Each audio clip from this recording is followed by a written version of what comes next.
Antes de iniciarmos o estudo da Palavra de Deus, vamos orar. Pai querido que estás nos céus, aqui estamos na Tua presença para Te adorar. Estamos aqui buscando a bênção que o Senhor preparou para nós neste dia de sábado. Eu sei que o Senhor tem uma bênção especial para aqueles que Te buscam, para aqueles que guardam os Teus mandamentos. E agora, Pai, eu peço que o Senhor derrame sobre nós todos aqui as Tuas bênçãos, e principalmente o Espírito Santo, que ao abrirmos a Tua Palavra, o Senhor nos abra a mente e nos ilumine na compreensão destes temas preciosos sobre a morte de nosso Senhor Jesus Cristo e a vida que Ele vive, porque Ele morreu, mas Ele vive para sempre. Amém. Ouve a nossa oração em nome de Jesus. Amém. Amém. Queridos, duas verdades preciosas, não é? Que formam o cristianismo. Sem essas duas verdades não existiria cristianismo. Eu posso dizer que essas duas verdades preciosas da Bíblia são os dois principais pilares do cristianismo. Quais são eles? Jesus morreu. Ele morreu por nós. E o segundo pilar, Jesus ressuscitou. Ele vive por nós. Então Jesus morreu e Jesus ressuscitou. Pilares do cristianismo diferenciam o cristianismo de todas as outras religiões. Vou repetir. Esses dois pilares, Jesus morreu, Jesus ressuscitou, eles diferenciam o cristianismo de todas as outras religiões. Porque o fundador do islamismo, Maomé, também morreu, mas não ressuscitou. O fundador do budismo, Gautama Buda, morreu, mas não ressuscitou. Zoroastro morreu, mas não ressuscitou. Confúcio morreu, mas não ressuscitou. Somente Jesus Cristo, que fundou o cristianismo, morreu na cruz e deixou o túmulo aberto, a sepultura vazia, porque Ele ressuscitou. Esses dois pilares nos diferenciam de todas as religiões e provam que Jesus é Deus. É muito mais do que um homem. Ele é homem, mas Ele é Deus, e Ele tem vida em si mesmo. Por isso, aqui nós lemos João capítulo 3, verso 14 e 15.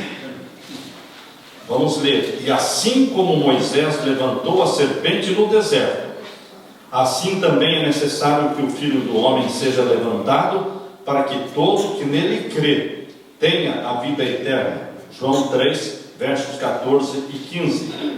Que comparação estranha, não é? Comparar Jesus à serpente. Você já parou para pensar por que a Bíblia compara Jesus Cristo à serpente levantada no deserto? Lá no deserto, o povo de Deus estava sendo picado pelas víboras, pelas serpentes, mas Deus disse para Moisés: construa uma serpente de metal e levante esta serpente. Todo aquele que olhar para a serpente se salvará, será curado, não morrerá. E agora Jesus diz: assim como Moisés levantou a serpente no deserto, assim também é necessário que o Filho do Homem seja levantado. Todos os que olharem para Jesus levantado na cruz do Calvário viverão.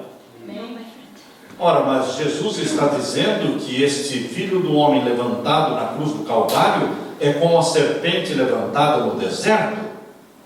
Mas a serpente é símbolo de Satanás. A serpente é símbolo do pecado. Será que Jesus Cristo na cruz então se tornou serpente? É exatamente isso. É exatamente isso. Você pode não crer nisso, mas é isso que a Bíblia está falando. Na cruz, Jesus se tornou serpente. Mas como o pastor se tornou serpente? Porque ele se tornou pecado. Pecado e serpente são sinônimos. Na cruz, Jesus Cristo assumiu os nossos pecados e se tornou pecado. Por isso ele morreu. Jesus nunca morreria, porque ele não tinha pecado. O salário do pecado é a morte. Mas Jesus nunca pecou. Então ele nunca morreria, porque só morre quem é pecador.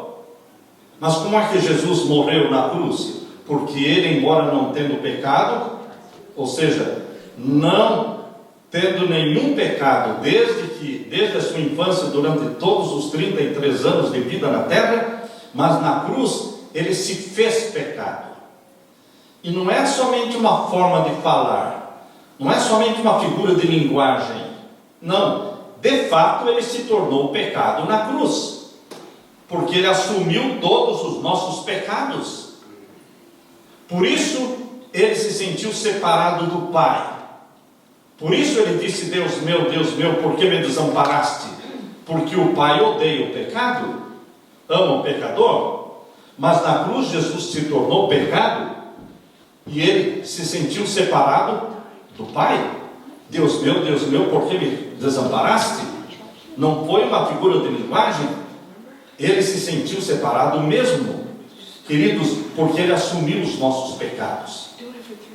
Por isso ele se tornou serpente na cruz, morrendo pelos nossos pecados, e ao mesmo tempo esmagou a cabeça da serpente, porque a serpente literal é Satanás, mas Jesus Cristo, morrendo pelos nossos pecados, ele esmagou a cabeça da serpente. Queridos, essa é uma verdade muito profunda que a Bíblia nos ensina.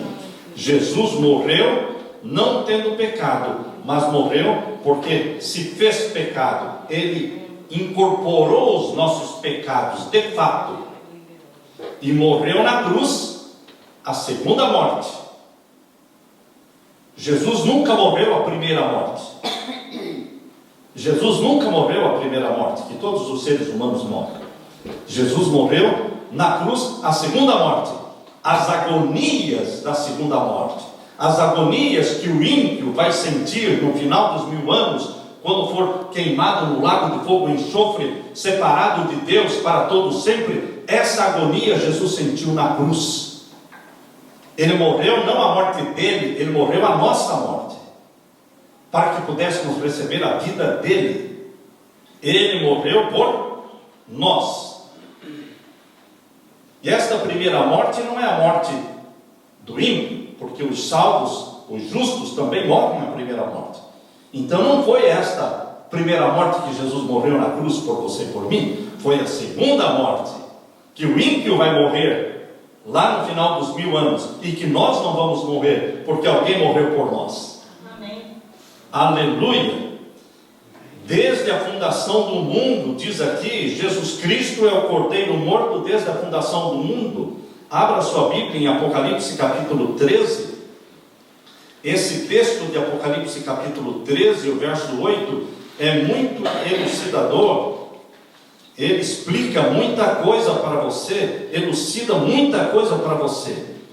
Apocalipse 13, verso 8, fala assim: da besta que subiu do mar, o poder papal, e diz aqui: adoraram-na todos os que habitam sobre a terra. Você, meu querido irmão, minha querida irmã, você e eu estamos vivendo no último período da história da terra, em que este poder será adorado por todas as nações da terra. Quem domina o mundo hoje não é a Casa Branca, não é Washington DC, também não é Pequim, e também não é Moscou. Quem domina a terra hoje é o Vaticano. É ali do Vaticano que o mundo está sendo dominado. É a besta que subiu do mar. E o capítulo 13, verso 8 de Apocalipse diz: e adoraram-na todos os que habitam sobre a terra. Quando diz adoraram-na todos os que habitam sobre a terra, está falando todos os países, todas as nações, todos os governos, todas as igrejas. Calma, pastor. Como todas as igrejas? A igreja verdadeira não vai adorar? A Bíblia não está falando isso. Se segure aí na cadeira, porque o que a Bíblia está falando é que todos vão adorar. Todos. Quem não vai adorar?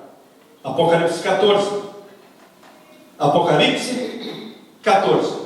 Os 144 mil não vão adorar. Queridos, Todas as igrejas, todos os governos vão se curvar diante de Roma, agora no tempo do fim, nesta última supremacia papal, que menciona aqui no capítulo 13, verso 5. Capítulo 13, verso 5 diz que essa última supremacia papal será de 42 meses, diz aqui, e foi-lhe dada uma boca para proferir grandes coisas e blasfêmias, e deu-se-lhe poder para continuar por 42 meses. Esse poder papal que dominou o mundo por 1260 anos, mas que foi derrubado em 1798, novamente dominará o mundo. Agora vai ter a última supremacia papal de 42 meses, 1260 dias literais. E é nesse tempo que começa com o decreto dominical, é nesse tempo que todas as nações da terra vão adorar o poder papal. É nesse tempo que o remanescente de Deus tem que buscar distância de Roma e não aproximação de Roma. É nesse tempo que nós temos que dizer não para tudo que vem de Roma e deixar de beber o vinho de Babilônia. Porque não adianta você sair de Babilônia se Babilônia não sair de dentro de você. E a igreja de Deus, a igreja verdadeira de Deus, ela está bebendo o vinho de Babilônia. Está bebendo o vinho de Babilônia. Mas Deus tem um remanescente fiel dentro da igreja verdadeira, dentro da igreja de Laodiceia, que não está bebendo do vinho de Babilônia. Romperam com Babilônia, não estão inclinados a voltar para Roma, como todos estão voltando para Roma. Aqui no capítulo 13, verso 8, irmãos, diz: esses cujos nomes não estão inscritos no livro da vida do Cordeiro.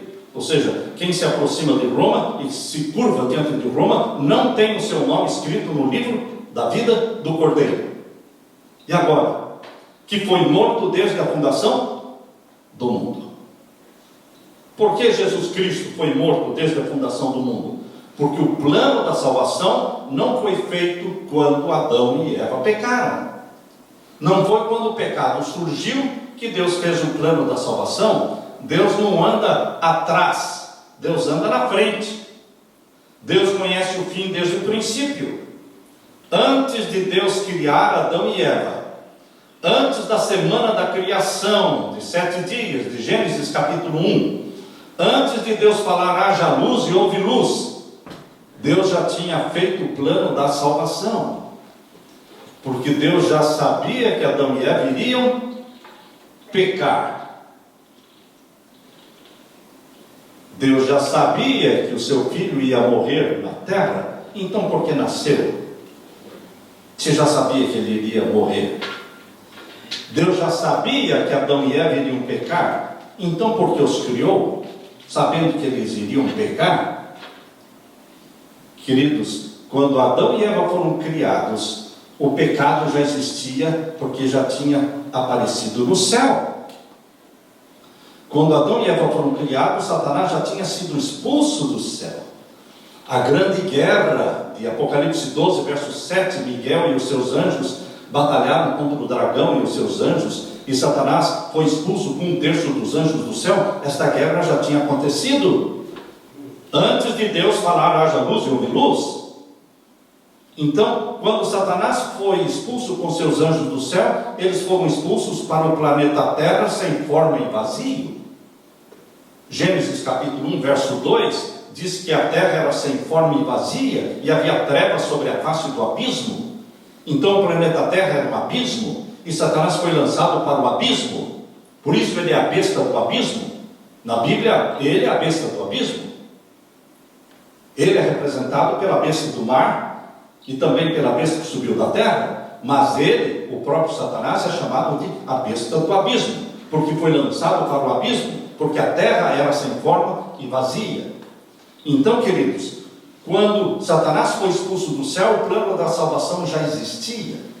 Lembrem-se que quando Deus criou Adão e Eva e os colocou no jardim do Éden, colocou ali milhares de árvores frutíferas, boas para se comer, e colocou também a árvore da vida, mas também colocou a árvore da ciência do bem e do mal. Isso está muito claro em Gênesis capítulo 2, verso 17, quando Deus diz: de todas as árvores do jardim comereis livremente, mas da árvore da ciência do bem e do mal, que está no meio do jardim, não comereis dela.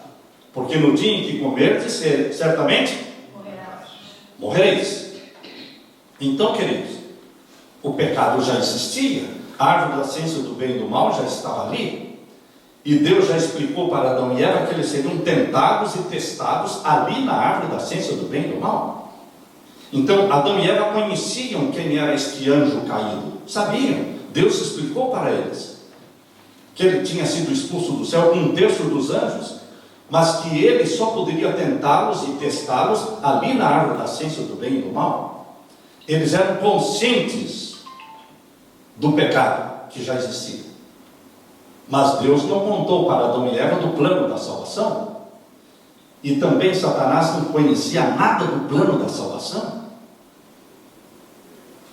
Esse plano da salvação existia na mente de Deus. O Filho já tinha se prontificado a morrer pelos seres humanos quando eles pecassem. Quando eles pecassem. Não é se pecassem, é quando eles pecassem. Por quê? A família humana foi criada para ser um lar para o Filho de Deus. O corpo de Adão foi feito para ser o modelo do corpo do segundo Adão. Foi Jesus Cristo quem deu forma a Adão, fazendo do pó da terra. E quando Jesus Cristo criou Adão, soprou nele o fôlego de vida e ele se tornou alma vivente, Jesus Cristo estava olhando para o Adão criado, dizendo: este sou eu, porque é este corpo que eu vou assumir, porque ele vai pecar. Ele, o primeiro Adão, por ele vai entrar o pecado e a morte, mas por mim, o segundo Adão, entrará o quê? O perdão e a vida eterna. Tudo isso já estava na mente do Filho quando criou Adão. Por isso a Bíblia diz aqui em Apocalipse 13, verso 8, não tem outra forma de você entender este verso senão desta forma. Por que Jesus Cristo é o Cordeiro de Deus morto desde a fundação do mundo? Porque antes de Deus lançar os fundamentos da terra, o plano da salvação já existia. O Filho já tinha se prontificado a morrer como o Cordeiro de Deus, que tiraria o pecado da família humana pecadora. Queridos, a Bíblia diz que nós temos um Deus, um Pai maravilhoso que nos ama ao ponto de nos dar o seu próprio Filho para morrer por nós. Bendito seja Deus por essa graça, por essa misericórdia. A graça, quando Adão e Eva pecaram, a graça não passou a existir, ela já existia. Ela já existia. Ela foi manifestada no primeiro cordeiro que morreu lá no Jardim do Éden, porque o primeiro cordeiro que morreu foi no Jardim do Éden. E ali foi manifestada a graça que já existia no coração de Deus. Aleluia pela graça. Aleluia. Agora, queridos, a vida de Jesus Cristo aqui na terra, durante os 33 anos que ele aqui viveu, foi um prefácio à cruz. Jesus, cada dia que ele viveu, dos 33 anos, cada dia que ele viveu, era um passo a mais se aproximando da cruz. E ele sabia disso. Você e eu não sabemos se vamos morrer amanhã ou depois de amanhã. Nós não sabemos. Agora Jesus Cristo sabia quando ele iria morrer. Ele conhecia as profecias. Ele conhecia a profecia de Daniel capítulo 9, das 70 semanas. Ele sabia muito bem quando ele estava sendo batizado por João Batista, no ano 27 da nossa era. Ele falou: bom, está começando a última semana das 70. Jesus sabia disso. Foi ele quem deu a profecia, e ele entendia essa profecia. Quando João Batista o batizou, ele estava convicto e estava dizendo: está começando a última semana das 70. Esta última semana de 7 anos. A primeira parte desta última semana será de 3 anos e meio. será o período do meu ministério na terra. Porque o ministério de Jesus não foi de 33 anos, foi de 3 anos e meio, quando ele foi batizado, aí iniciou o ministério dele. E ele sabia que na metade desta última semana, ele iria morrer. Na metade desta última semana, das 70. A última semana começou no ano 27. Então duraria até o ano 34. 27 mais 7, 34. Mas a profecia de Daniel capítulo 9 ali diz, na metade da semana, ele fará cessar o sacrifício. Na metade da semana. Que semana? Da última semana das 70. Então Jesus sabia que ele iria morrer no ano 31. Ele estava sendo batizado no ano 27. 3 anos e meio de ministério levaria até o ano 31. Queridos, cada passo que Jesus dava era em direção à cruz. E ele nunca recuou. Ele nunca desistiu.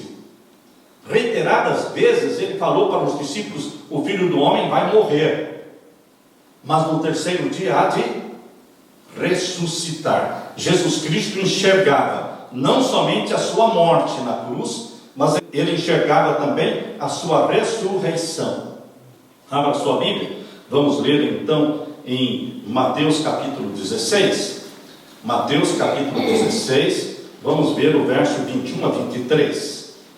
Mateus capítulo 16 e o verso 21 a 23. Jesus sabia que iria morrer e iria o quê? Ressuscitar. Ele sabia disso durante os 3 anos e meio de ministério.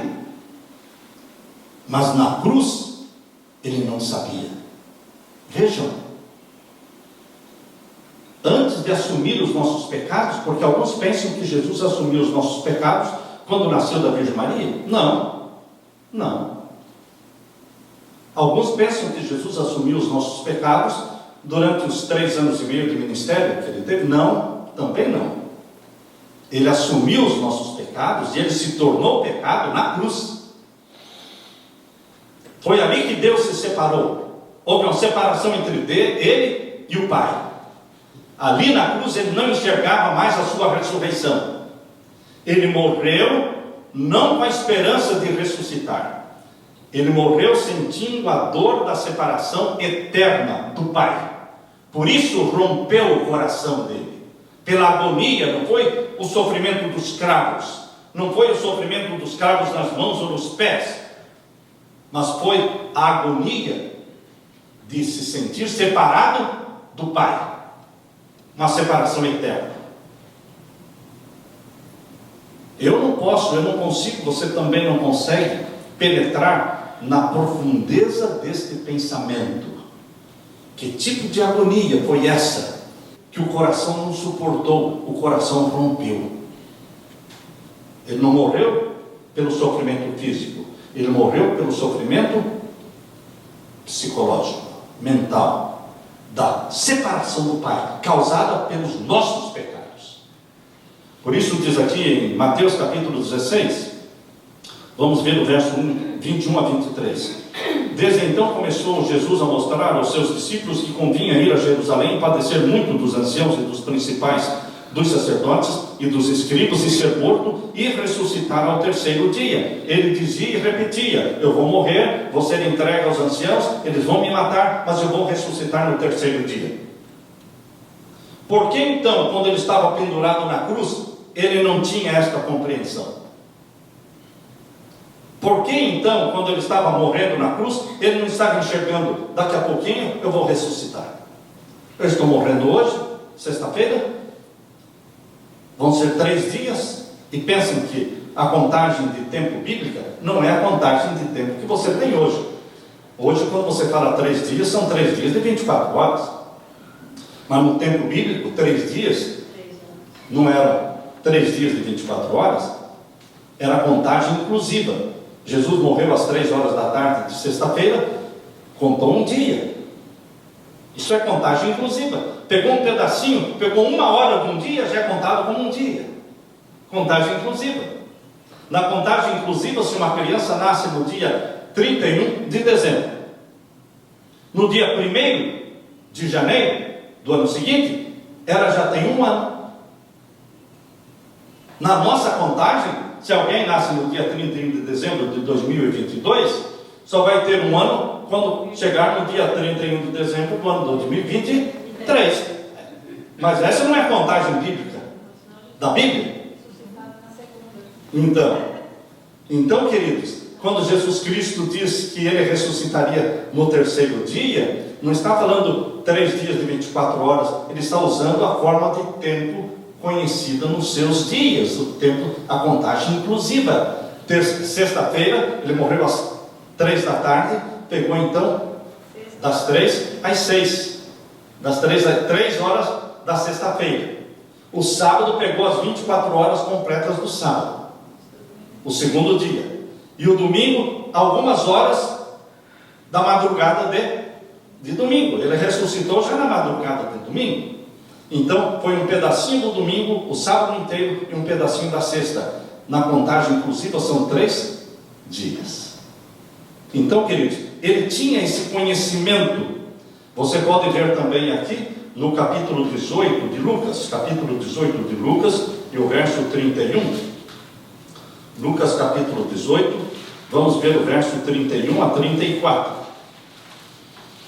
E tomando consigo os 12, disse-lhes: eis que subimos a Jerusalém, e se cumprirá no Filho do Homem tudo que pelos profetas foi escrito, pois há de ser entregue a gentes, e escarnecido, injuriado, cuspido, e havendo-o açoitado, o matarão, e ao terceiro dia ressuscitará. De novo, repetidas vezes, ao terceiro dia ressuscitará, ao terceiro dia ressuscitará. Então, por que é que na cruz do Calvário Jesus sentiu a separação eterna do Pai? Porque ali ele se tornou pecado, e ele não enxergava mais a sua ressurreição no terceiro dia. Por isso ele morreu, dizendo: Deus meu,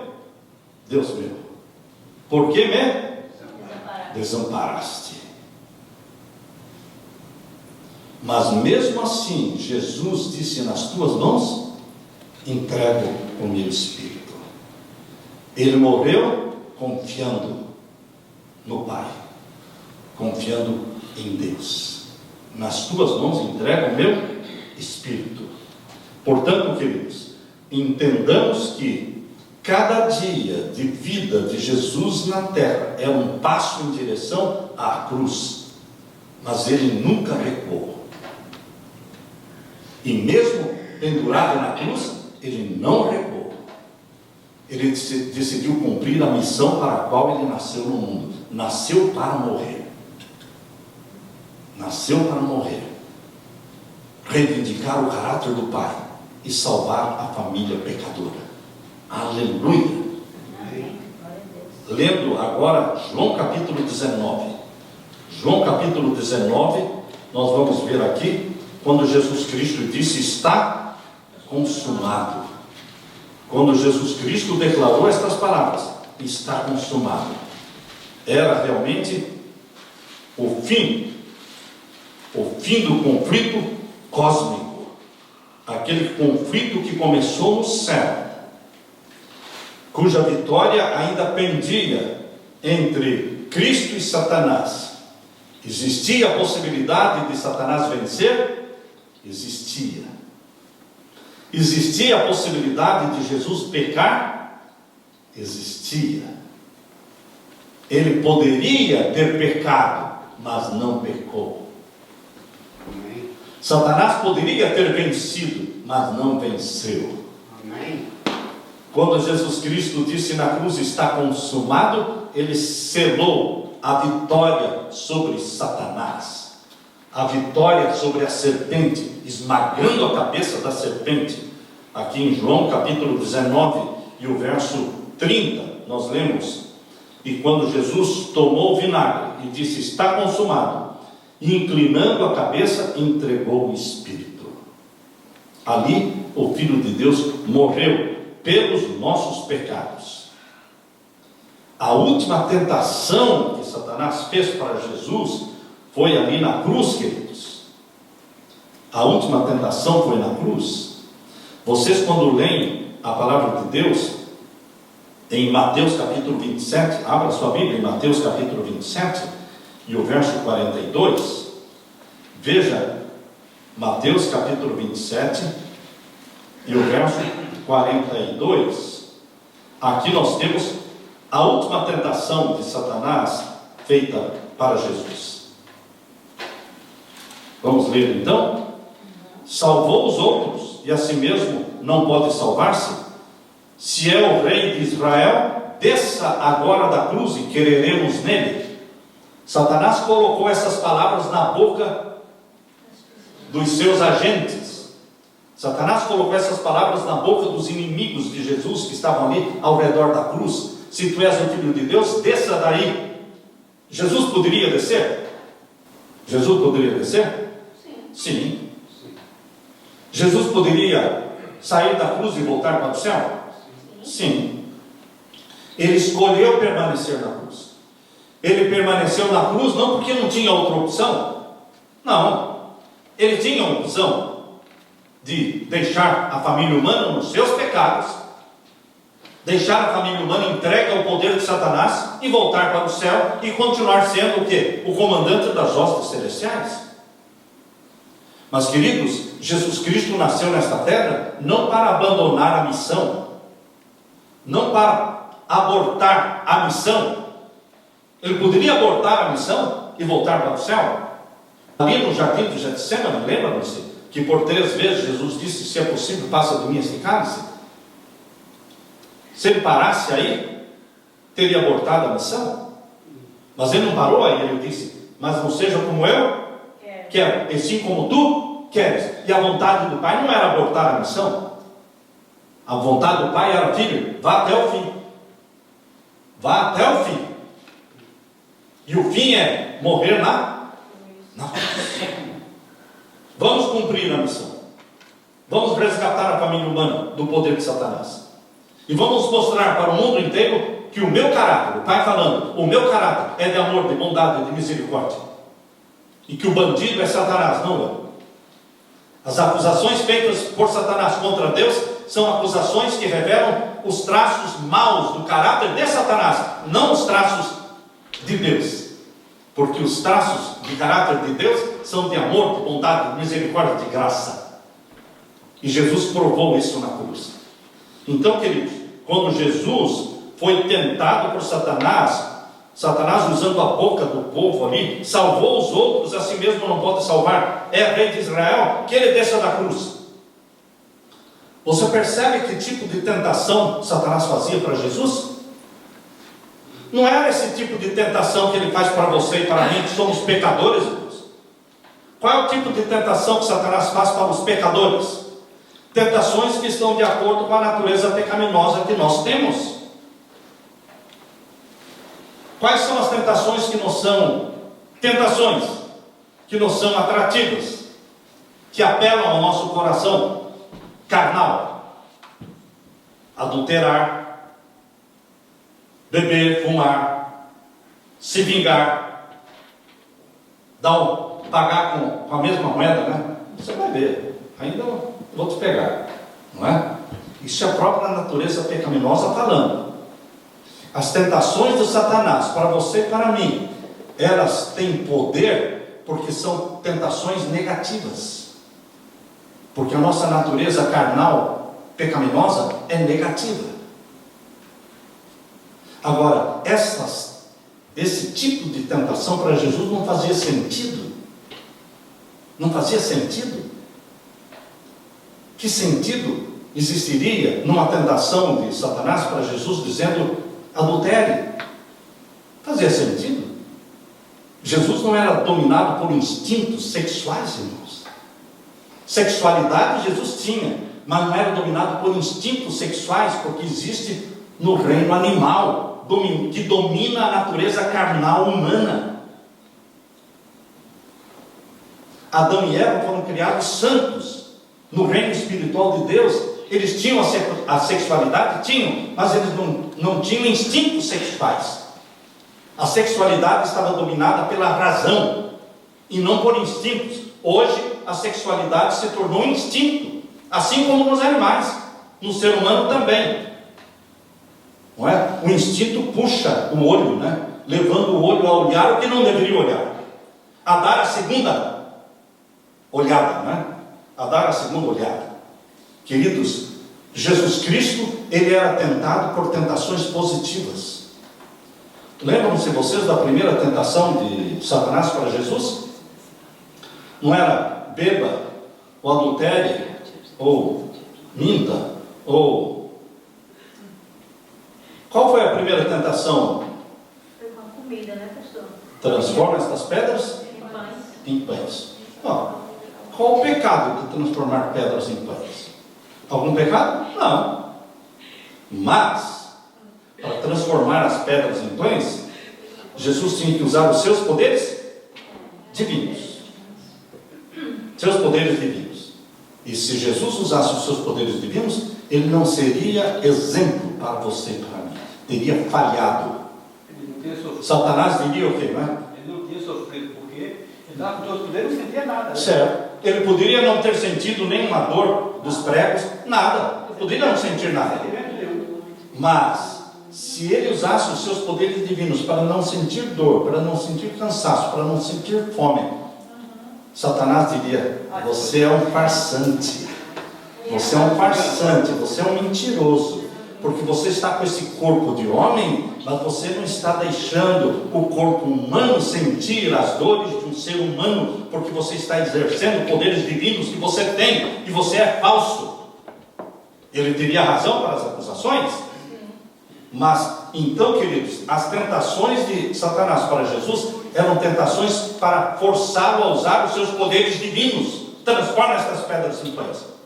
Para você e para mim, isso não seria tentação, porque a gente não pode transformar pedra em pão.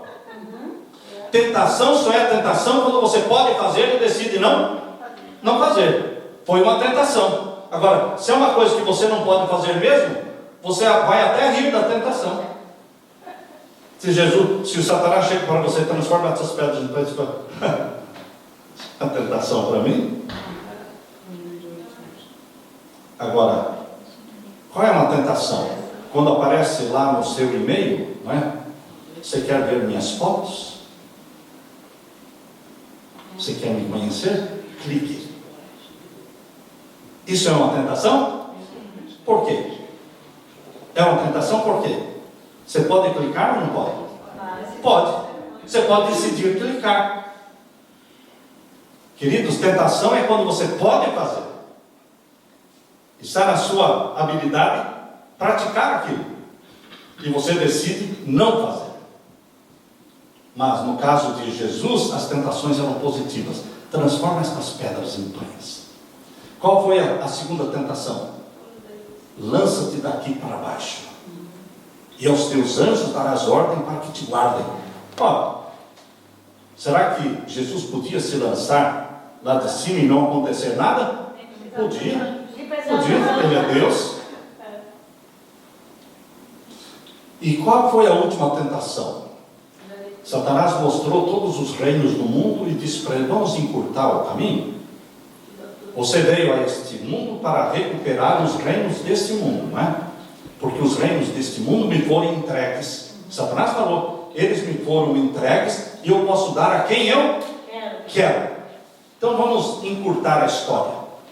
Você se ajoelha na minha frente, e em vez de fazer todo esse caminho até a cruz, você não precisa. Se ajoelha na minha frente, eu te dou todos os reinos deste mundo, que são meus, porque foram dados a mim, e eu dou a quem eu quero. Essas foram as palavras de Satanás. Ele usurpou, né, pastor? Usurpou.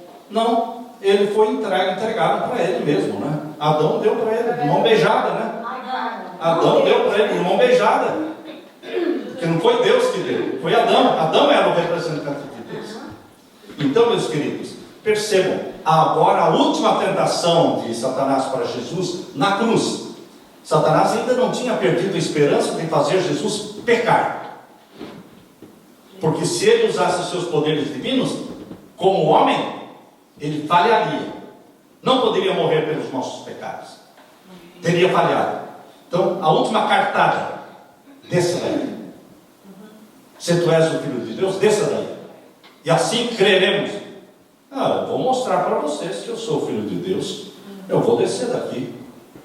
E assim eu posso fazer com que mais pessoas creiam em mim. Não, irmãos, essa era uma armadilha. Mas Jesus não respondeu à tentação de Satanás. Ele ficou firme na sua posição. Agora, queridos, agora vou dar um passo mais à frente. Vocês sabem que nós, pecadores, no processo da santificação, da comunhão com Jesus, nós vamos recebendo a mente de Jesus. E aquilo que era repulsivo para Jesus, começa a ser repulsivo para nós. É nesse ponto que eu quero chegar. Isso quer dizer que as tentações negativas, que fazem muito sentido para alguém que ainda vive com a natureza carnal, como nós temos, isso quer dizer que as tentações negativas vão perdendo o poder sobre você, porque você vai assimilando o caráter de Jesus, você vai assimilando a mente de Jesus, e o pecado vai deixando de ser apelativo, atrativo, vai se tornando ofensivo a você, se tornando repulsivo a você. Quando você vê o pecado, você não se sente atraído por ele, você sente o quê? Repulsa, nojo. Nojo. Quando você passa pelos becos nas cidades e vê aquelas mulheres vestidas, mal vestidas, se oferecendo, muitos carros parando, você imagina como podem os carros parar? Como é que a pessoa pode parar e se deitar com uma mulher dessa, com um travesti desse, um lixo desse? Você sente repulsa e nojo, mas como é que tem tanta gente que se sente atraído? É a comunhão com Jesus Cristo, é o receber da mente de Jesus Cristo, que vai tornar o pecado para você o quê? Repulsivo, repugnante. Quando aparece na televisão uma coisa, você se sente mal, você desliga. Você não para assistir. Você não para dar continuidade ao abraço, ao beijo, às cenas de promiscuidade, às cenas que aparecem ali, e as pessoas ficam assim. Você não, você sente nojo, você não quer, você desliga, você sai. Porque para você se tornou repulsivo o pecado. Isso é possível? É possível? Lógico que é possível, irmãos. Quando a pessoa deixa de fumar, meus queridos irmãos, quando a pessoa deixa de fumar, o cheiro do cigarro ainda lhe é atrativo. Não está nada errado nisso. Ele recém deixou de fumar, nos primeiros meses, ele sonha que está fumando, ele sai de ambientes onde estão fumando, porque ele ainda se sente o quê? Atraído pelo cigarro. Mas, depois de 20 anos sem fumar, estaria certo ele ainda estar se sentindo atraído pelo cigarro? Não. Aí alguma coisa errada está acontecendo. Se depois de 20 anos você parou de fumar, ainda você está morrendo de vontade de fumar, alguma coisa está errada. Por quê? Já era a hora de ter virado a página. Você vence uma tentação e Deus vai te dar força para vencer outras. Você não fica lutando contra a mesma tentação a vida toda, meu irmão. Não é assim. Deus quer virar a página. Você tem que romper com o passado. Senão não vai avançar na santificação. Para você avançar na santificação, o Espírito Santo tem que mostrar outros defeitos seus, outros pecados que você nem tem consciência. Mas ele não pode mostrar enquanto você não romper com os pecados que você já tem consciência deles.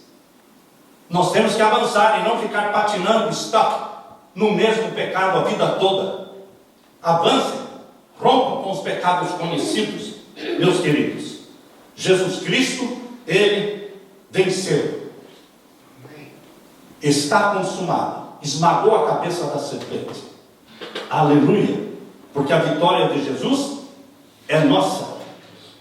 Ele morreu por você. Ele morreu por nós. João capítulo 1, verso 29. Quando João Batista viu Jesus Cristo, disse: eis aí o Cordeiro de Deus que tira o pecado do mundo. Por 4.000 anos o cordeirinho estava morrendo. Começou morrendo lá no Jardim do Éden, o primeiro cordeiro. E assim veio morrendo, não é? Quando foi estabelecido o sistema do santuário terrestre, o cordeiro morria às 9 da manhã e outro às 3 da tarde, diariamente. Por 4.000 anos o cordeiro estava morrendo. Era uma profecia que apontava para a morte do cordeiro de Deus que tira o pecado do mundo, que aconteceu 4.000 anos depois do pecado de Adão e Eva. Era uma profecia, queridos. 4.000 anos esperando pelo cordeiro. E o que aconteceu com o povo de Deus? Depois de esperar por 4.000 anos, aceitou o cordeiro de Deus? Não aceitou. Que tragédia Israel, que esperou por 4.000 anos a vinda do cordeiro de Deus, não reconheceu o cordeiro de Deus e disse: crucifica-o, crucifica-o, e o seu sangue caia sobre a nossa cabeça e a cabeça dos nossos filhos. E o Israel de hoje? 2.000 anos esperando a segunda vinda de Jesus. Jesus em breve virá, Jesus em breve virá, Jesus em breve virá. 2.000 anos esta mensagem está sendo pregada. E agora chegou o momento da segunda vinda de Jesus. Esta é a geração, a última geração. E como é que está a igreja? Morna. Porque tu és morno, vomitar-te-ei da minha boca. Deus vomitou a igreja judaica, Deus vai vomitar a igreja de Laodiceia. Como pode você ficar esperando tantos anos e agora na hora você dá para trás? Você recua? Você não se prepara? Você não percebe que chegou o tempo? 4.000 anos esperando pela vinda do Messias. Quando chegou a plenitude dos tempos, o momento certo do Messias nascer, quem estava preparado? Simeão e Ana só. Os magos do Oriente, que nem pertenciam ao povo de Deus. E o povo de Deus? E os sacerdotes? Quando o sacerdote recebeu aquele menino nos braços para apresentarem, Jesus foi consagrado no templo, quando se completaram os 40 dias da purificação da mulher que tinha um bebê, completava-se a purificação, os 40 dias, levaram Jesus para ser apresentado, e o sacerdote que segurou na mão aquela criança, apresentou como se fosse uma a mais. Quando ele chegou em casa naquela tardezinha, a esposa do sacerdote deve ter perguntado: e daí, como foi o seu dia? Como todos os outros. Todo cansativo, tive que apresentar 20 crianças, entende? Um dia a mais, uma criança a mais. Não reconheceu o Messias. Será que a igreja de Deus hoje está reconhecendo a vinda do Salvador? A segunda vinda do Salvador? Será que a igreja está se preparando para a segunda vinda de Jesus? O que você acha? Como é que vive a igreja de Laodiceia? O que a igreja de Laodiceia faz no sábado à noite? O que a igreja de Laodiceia faz no sábado à noite? Por que o senhor fala sábado à noite? Isso mesmo, intencionalmente. Porque o que a igreja de Deus faz no sábado à noite diz muito sobre o caráter dessa igreja. Depois que terminam as 24 horas sagradas do sábado, Laodiceia diz o quê? Ufa, até que enfim acabou o sábado. E agora eu vou fazer aquilo que eu quero, aquilo que eu gosto. Quantas vezes adventistas já me falaram: sábado eu vou à igreja, faço isso, faço aquilo, faço o que Deus quer. Agora, domingo eu faço aquilo que eu gosto. Esse é você. Esse é o seu caráter. Aquilo que você vive no sábado é somente uma farsa. É uma farsa. É uma obrigação. Mas ninguém vai para o céu fazendo por obrigação. Aquilo que não parte do amor não tem valor para Deus. Mesmo que você dê o seu corpo para ser queimado, se for por obrigação, não tem valor nenhum. Mas se você faz por amor a Deus, isso tem valor para Deus. A forma como você vem à igreja, a forma como você guarda o sábado, se for por amor, com prazer, com alegria, Deus aceita. Mas se for por obrigação, Jesus dirá: nunca te conheci. Aparte-se de mim, nunca te conheci. Não, Senhor, eu estava lá todo sábado, nunca te conheci. Queridos, Deus quer fazer com que você viva e pratique a obediência a Ele, óbvio, Não pode existir relacionamento com Deus sem obediência. Ele é o soberano, ele exige obediência, mas tem que ser por amor. Por amor. Que tragédia! Jesus Cristo está voltando, e a igreja está dizendo: tarde virá o meu Senhor. Que você seja o servo que diz: cedo virá o meu Senhor. Queridos, que você faça de Jesus Cristo o primeiro e o último na sua vida. Que você faça da segunda vinda de Jesus Cristo a esperança, o oxigênio na sua vida. Paulo disse: eu nada propus saber entre os homens, a não ser Jesus Cristo e este crucificado. Este Cristo crucificado, este Cristo ressurreto, este Cristo assunto ao céu, este Cristo prestes a voltar. Esse é o tema e é o lema da nossa vida.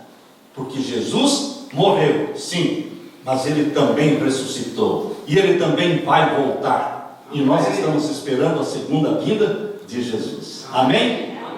Que Deus derrame sobre você o Espírito Santo e te dê a paz que só Jesus pode dar. Amém.